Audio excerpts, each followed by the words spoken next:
Hey, this is Cody Bridwell here with Blown Away Insulation. I have one of my very good friends and coworkers, Jarrod Alexander, here from Alumni Roofing. Jarrod, fill me in. Tell me about what Alumni is, and how are you guys different from other roofing companies? Yeah, thanks for having me, Cody. Alumni Exteriors and Roofing. We've been doing roofs for about 6 years between me and my brother. Co-founded it. I have an education background, so when we opened up our shop, we were focused on how can we help people as far as rebuilding roofs and things, but how can we also give back as far as charitable donations and things. So what separates us apart is every roof we do, we donate to a teacher or some sort of educational facility that is in need. It's just, I was a teacher for a decade. They're never going to have enough money and resources for what they do for our kids. And I really valued, at the end of the day, being more than a roofing company and being able to give back. So that's how it kind of all started. Business has been good. You know, we pride ourselves on doing things right. There's 8 million roofing companies in Dallas.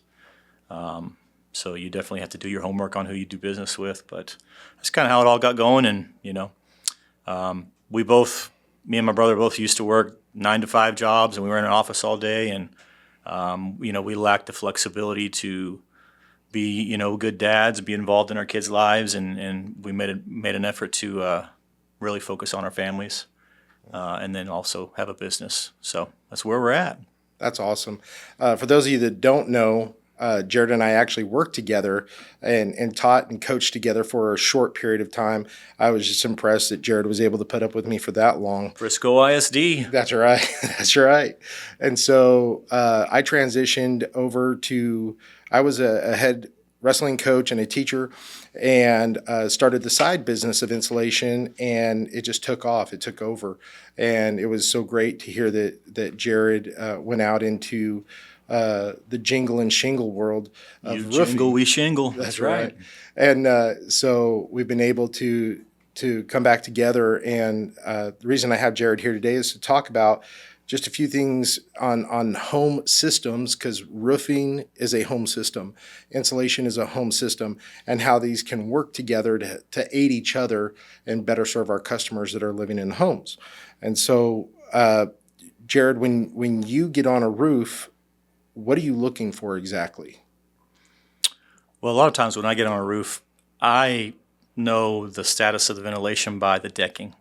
So I can hop up there, and you get on some of these older roofs that have absolutely no decking and no turbines, no ventilation, and it's real crunchy.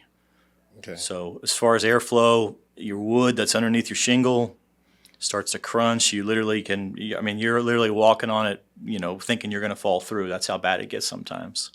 So I typically can judge it by basically my feet and what I hear. That gives me a pretty good idea of at least what the ventilation looks like on the top. Okay.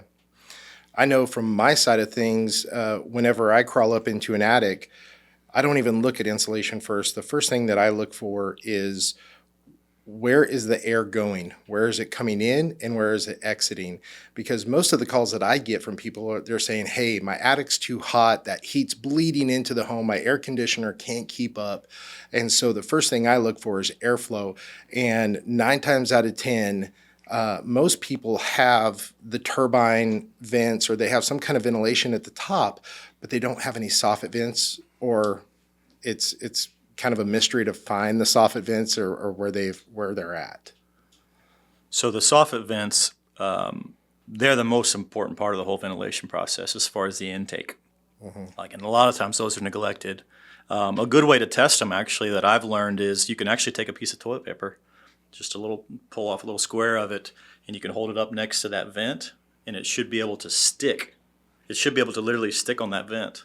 And that's how you know airflow is coming. It's coming, basically leaving. It's going up, as opposed to if it just drops right down. That means something on the attic side is either blocking it, or sometimes you see actual soffit vents and they're actually covered. Sometimes these new builds will be that way too. So it gives you the perception of that you're getting the ventilation that you're actually not getting. So you have to be careful. But that's the most important part, where that air flows up is the end all be all. If you don't have that, it don't matter what turbines, what power vents, what ridge vent you put up on your roof. So for those of you that don't know, a soffit vent basically is just underneath the eave of the house, and it's gonna be a vent that rain can't get to, not many things can get to, and it's gonna allow that colder air to come in from underneath and mix with the air that's in the attic space and then leave out of the top of the attic. But yeah, I did a home in Prosper this summer, and it was a 4,900 square foot attic. It was a very large attic, and I have a little calculator that tells me how many soffit vents and how many air vents it should have. It only had an eighth of what it should have. Yep. And we were having a hard time finding the airflow and where it was coming from, so much that we actually got up on ladders and we started to unscrew the soffit vents, and we found, and it cracked me up, but it was actually horrifying at the same point, that when we removed the vent, there was no hole cut. Yep. The home builder had just screwed the vents up to the underneath side, but never cut the hole for the air to flow through. Yeah, and it's not something that a lot of people look at. They just look up and they're like, oh, it's a vent, it's doing its job. Well, not necessarily. Yeah. In most cases, we see it on the roof too. Sometimes roofing companies will, for whatever reason, we've taken off roofs, and there's a vent on top of the roof, like a 750 box vent, little boxes, and there's nothing underneath it at all. Like no opening, like it's supposed to be to vent and everything. Nothing. It's just wood underneath it. It's like, so who put this up here for just the appeal of there's ventilation? Yeah. And I know a lot of roofing companies will sell you on, hey, I'm going to upgrade your ventilation by adding, a turbine here and there, but they don't really look into, hey, do we really need this? Because it's very much a cycle and a flow of the air. And there's a process involved, but a lot of times it's an upsell, and a lot of roofing companies just, it's a sales tactic, and people fall for it. Yeah. So talk to me a little bit about, I know, at least from my point of view, if I can cool off an attic by 15 or 20 degrees, it makes it so much easier on the HVAC system, because in Texas where we are, they don't like to put air conditioner systems down in the livable space. They always try and keep it up and out of the way. You're basically making ice cream in an oven half the time. And especially in Texas, that can get pretty tumultuous. A lot of wear and tear on the HVAC systems. But tell me about temperature in an attic and how it can actually affect the decking, the roofing. What can it do to your side of things?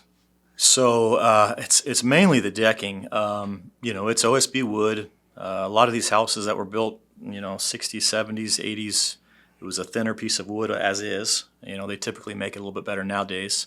But if you don't have any airflow, you're going to get moisture that gets trapped inside there. The whole goal of ventilation from the roofing perspective is, to keep the moisture from hanging out in your attic, because moisture could lead to mold. But you'll get in attics, and you probably see this too. You look up and you see the decking in the wood and it's black, or you see the nail pops and it starts to splint. And, if heat on any type of, especially Texas heat on anything like that, I mean, it's just going to wear on it to where it messes with the longevity of your roof. Now, if your decking is splintered or moist or, has some mold to it, it's going to slowly start to fall apart. And then your shingles are nailed to that particular wood in that decking. So, I mean, once that stuff falls apart, and the sorry thing about it is a lot of insurance companies don't pay to replace your decking when you actually have roof replacements. So, it's just not in their scope of things. So a lot of times that cost of fixing that is on the buyer or on whoever's redoing their roof. So, proper ventilation, the insulation, all that stuff, the airflow, it's supposed to move. And ultimately, it keeps the longevity of your roof. In Texas, they sell you a 30-year shingle. Usually, they last 10 to 12 years. But your decking should be able to last you 30, 40 years in most cases if it's ventilated right. Okay. So, well, one of the things that I get into that I see all the time, I'll be crawling through an attic. I'll be checking out the airflow. That may be okay, but inevitably, I come across a bathroom vent, or even sometimes a dryer vent that comes up and it just terminates in the attic. Aren't these supposed to go out through the roof? Yeah, it's just laziness. I mean, it is supposed to have been out. I actually get probably 2 or 3 calls a week on just repair jobs for, hey, I have this, my bathroom vent leaks out and doesn't go anywhere. Can you put a hole in the roof and vent it? And so it happens 2 or 3 times a week. It keeps my guy Urbano, who does all of our repairs. Shout out to Urbano, my tech. Keeps him busy. But we see it all the time, and you don't want that moisture. And people don't realize, you know, just like when you cook or you're doing washer or dryer and all that moisture and stuff, that it just goes up there and it just hangs out if you don't get rid of it. If it's not drained out properly, so it can become detrimental for sure. So I know a lot of people get concerned, especially when it comes to roofing. They think everything's going to be super expensive. I know to put on a new roof can get expensive for some people, but does a bathroom vent that would terminate through the roof, those little roof covers, do those get expensive? Does that cost a lot to the homeowner? Nope, not at all. And those little pieces of flashing are typically anywhere between $8 to $12. And they used to be lead pipes till the squirrels basically treated it like it was Brahms. That's why you see a lot of them that are just chewed up as can be. I mean, you see bent, you see them all over the place. So now they use basically what's called a 3-in-1 flashing. 3-in-1 is because it's multiple sizes and you can cut it down based upon the pipe. Okay. But they're typically if I get somebody calls me and says, "Hey, I need to replace my vents, my 3-in-1s," cost for it, might be $300-400 total, and that's labor and materials and everything. So it's not like it's compared to the other side when you have to pay for decking and other stuff like that. You're talking about thousands of dollars compared to a couple $100 here and there for preventative. Yeah. So it's kind of the old adage: if you put in a few bucks now, it's going to prevent you from having to really shell out a ton of money at the end or on the backside of Yeah, things. and the toughest thing in the roofing world about what we do is the people out there that'll always try and sell people on things. And that's what I think my brother, co-founder, is very good about. He's not overly salesy.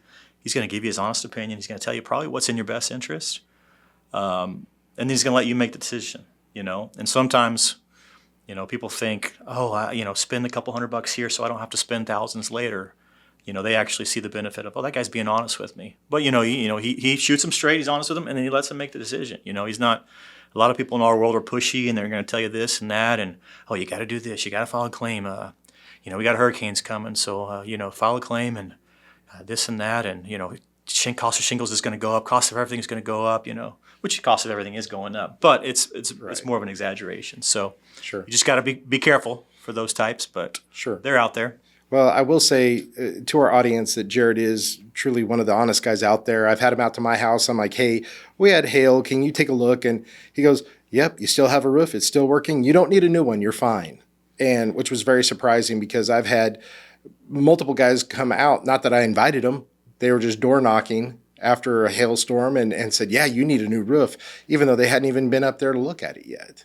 And so that's why I trust Jarrod and Alumni Exteriors implicitly with his ability to get up and take a look. And I know I'm going to get the truth because it's not just about a sale. It's about treating people right. Well, and we're in business year round. We're not storm chasers. We don't go knock a bunch of doors. There's such a kind of a negative connotation with all that. We're in networking groups. We build relationships. We try to do people right. Word of mouth is everything. So we want to take care of people so that they go tell 2 or 3 of their friends. Or if something pops up and says, hey, I need a roofing need, say, hey, let me connect you with Jarrod, or Grant or Nick or whoever's on our team. And we're all kind of the similar mold as far as we're just honest dudes, trying to take care of people and trying to help. So That's awesome. yeah, I wanted to take a little bit of a left turn. I was thinking about this coming back to roof decking. Do you see a certain age of home that needs new decking? Like if you had a home that's built in 1955, do you go in assuming that it needs new decking, or is it just something that you got to take each case individually? It is very much an individual thing. Now, I will say every job we do, if there's, 2, 3 boards here that are in bad shape, we always replace them. We're not going to sit there and put a brand new shingle on some bad decking. So I'd venture to say every job we do, there's probably a little bit of decking work that we do. Now, that decking work is usually caused by poor ventilation or lack of insulation or something in a specific area. Whether it's connected to flashing, it's by chimneys, there's just all sorts of weird situations up top. But very rarely do I get into with customers, hey, I think your decking's probably going to need to be fully replaced. Unless there's certain areas that we know in the Metroplex that were built with the smaller wood. And then the good thing is some of these cities actually require you to have, per building codes, a certain width as far as the new decking. So sometimes insurance can get involved in that if it has to be brought up to code, which obviously benefits. We're actually doing a complete deck today in Richardson. Nick's doing one over there. And client just wanted it done. He's paying for it. House was built in the 70s or so. Okay. Probably if I had to guess. I'm not too sure on that, but, and it's, the decking essentially on this deal is probably an extra $4,000 to $5,000 worth of work. Okay. So it's just, but it's kind of one of those things. So I don't know if you can or not, but walk me through a little bit, because I've been in plenty of attics before where I'm trying to crawl around and I'm trying to locate certain things. I'm trying to picture you climbing through attics. It's scary. I'm a dancing bear when it comes to being on. That's my dad's Native American name. Shout out. There you go. But yeah, it's having a larger guy in an attic, I think I can worry some people, but knock on wood. Have you ever fallen through? Never. Yeah. It'd be cool if you did. No, that would be a bad thing. That'd be a giant hole. Very big hole. But I've crawled through plenty of attics before where I've seen splinters and shards of roof deck everywhere. So I can tell that they've had some re-roofing done. But I mean, it almost looks like a splinter bomb went off through the entire attic. Is that something that an owner needs to be worried about in their roof decking at that point in time? Or is that any kind of telltale sign that would say, hey, we need to, our decking is wearing out? Yeah, it's one of those things. I mean, people have to realize there's thousands of nails that go into all the decking, and when you do a re-roof, and that's why sometimes the magnetic sweep is so crucial, and we do it multiple times because nails are everywhere. It's a construction site. You get people that sometimes are like, oh, what's going on here? I'm like, yeah, this is full-blown construction. A roof is it's as good as it gets. So the way it works in our world, actually, when the decking starts to splinter like that, you have to try and prove to insurance that it's an unnailable surface. Okay. So if the wood is basically it's beat up, or it's got a bunch of moisture in it, or it's discoloration, and you nail through it and it goes right through it, or it goes and then it splits a lot of area, that's an unnailable surface. So we can't nail a shingle to that surface. Okay. Which then we have to intervene and try and get insurance to pay for the decking. A lot of times they won't pay for it, and then we have to say, hey, this is the price per sheet or per whatever, depending on. But we have to do it right, So if you do see that type of stuff, there's definitely a conversation that goes on. Okay. I know on my side of things where I've had customers that have asked me to vacuum out the insulation due to it either being compressed. It's gotten old, it's settled, it's compressed, but I'm always fighting just shards. Like when I say a shard, I'm talking about 18-inch shard of wood, piece of wood, or things that can jam up my vacuum pretty easily. And I always wondered, I'm like, man, is this time to let this owner know that they need to have a discussion with a roofer about what's going on? Yeah, and I mean, sometimes you can, obviously if there's a hole, if it becomes to where there's a hole, water's going to find its way in eventually, especially with the rains we're going to start getting here probably pretty soon. You do have synthetic felt that would be covering that. You do have a shingle that covers that, but it's still going to get in. So we do a lot of repairs where we'll take up the shingle and actually replace either, square decking or whatever it might be. There's different ways to do it. But you never want anything just an obvious hole or anything on the inside. That, like I've had people call me out and they're like, I was in my attic and I could see the sun. And basically they had a turbine that had flew off in a storm. Oh no. So you just look right up and the turbine's just, and you're like, you should never see that much sunlight. Yeah, you got a looking little out of mini your skylight. roof, And then it rained 2 days later and they were like, oh gosh, thank you so much. I was like, well, you guys called, Yeah. Anytime you see sunlight shooting out of the attic, you probably need to have a conversation. Yeah.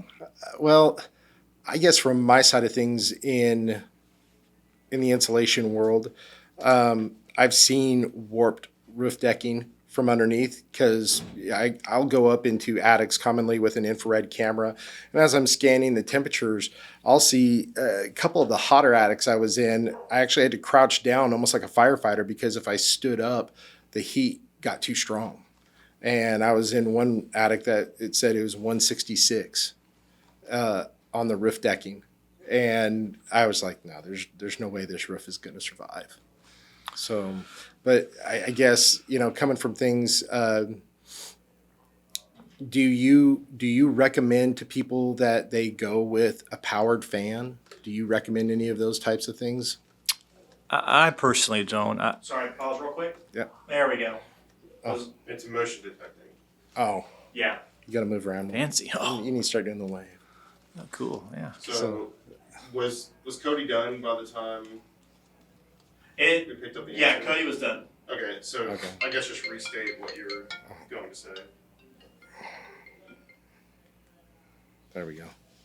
We're good right now? Ready? Yeah. Yep. So I don't sell people on a lot of powered fans. I mean, a lot of people have them. They want to keep them. My personal opinion is the airflow kind of all has to match. So, when you have intake through the soffit vent, and then you have 750 vents, or you have a turbine or ridge vent or whatever you have, and then you say, I want to add these power vents, and everybody thinks more power is obviously better, And so what you have is you have these vents that start spinning, and it actually starts pulling things, and sometimes it pulls moisture, sometimes it pulls, but actually sometimes it could be detrimental as far as everything else is having to catch up to your power. Right. So you want kind of an even flow of all these items working together. That's the best ventilation up there. And sometimes those power vents actually get going too much to where it's like it kind of offsets what you're trying to do. Mm-hmm. So I think it's a sales tactic. I'm not going to say it's a scam because people are doing it, but it's not something I'm just like, hey, I'm not adding powered fans to everybody's roof. Yeah. As an upcharge or as a premium product like a lot of people will do. That's just not who I'm honest. I'm not going to do that. Well, I know a lot of attics are designed, and a lot of roof lines are designed to be passive airflow. It means passive meaning non-powered. And I've seen people put 2 powered attic fans up, and they're so strong that what happens is one fan will be competing against the other Correct. fan, and it just creates a stagnant environment. Nothing's getting in or getting done. Or if one fan shuts down due to, it is at the right temperature or whatever it may be, this fan's running and it's actually pulling air from the top in and across. So it's actually pulling in hotter air instead of pulling in the cold air from underneath. Yeah, I mean, we'll see ridge vent on houses, which ridge vent is great. It's one of the top products if your house has a heavy ridge line. So farmhouse type all the way across. It's great. It's all you need.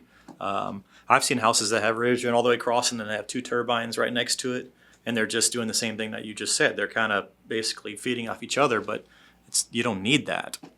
You see all sorts of things when you get up there, and you're just like, and then you see some that just don't have any ventilation at all. Yeah. And you're like, hey, you guys need something. And they're like, well, we'll figure it out. I'm like, okay, well, when you replace your roof, you're going to be replacing all your decking too. So just make sure you budget for that. Yeah.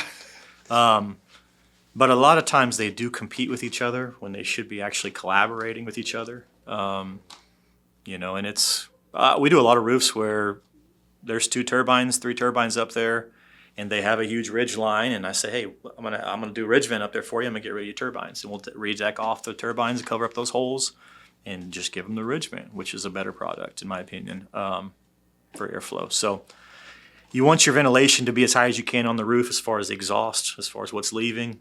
That's kind of ideal. A lot of times you don't want to see those box 750 vents or things, You never really see them lower on the roof as far as the pitch, down by kind of like the eaves and stuff.